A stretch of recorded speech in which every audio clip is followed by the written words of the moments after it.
guys, good day. Welcome to my YouTube channel. It's me, Vince. Today I'm gonna show you how to improvise the backlight lid of this lid TV.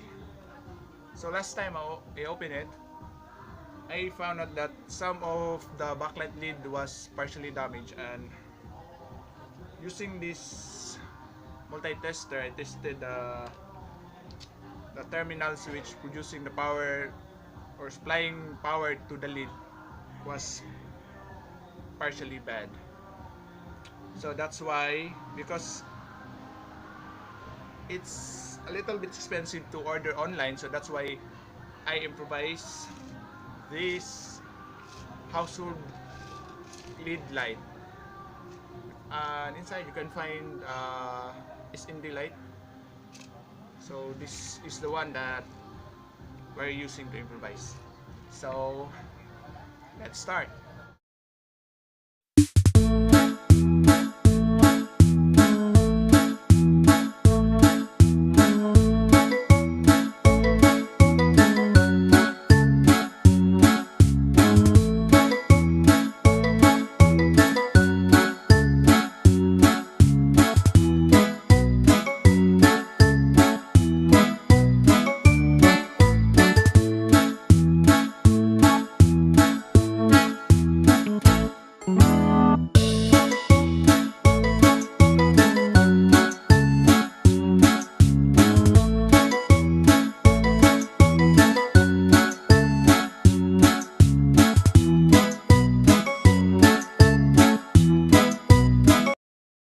So guys, as you can see, this is my way of connection, but it's still in series connection.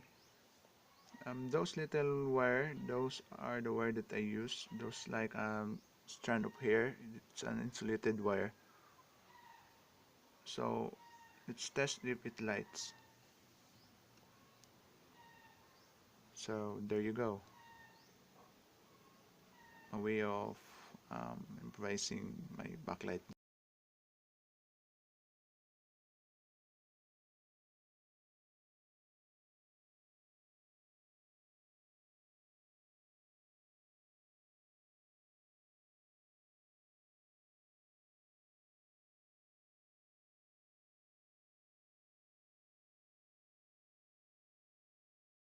So guys, I will be putting back all the parts and the cover of it.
Guys, I've done installing and putting it back.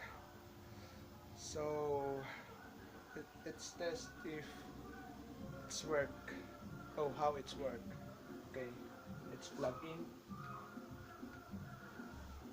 Okay, the moment of truth.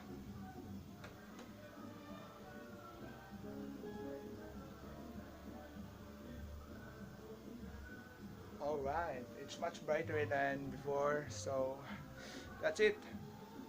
That is how to repair backlight of the LED TV, or how to improvise using a household light.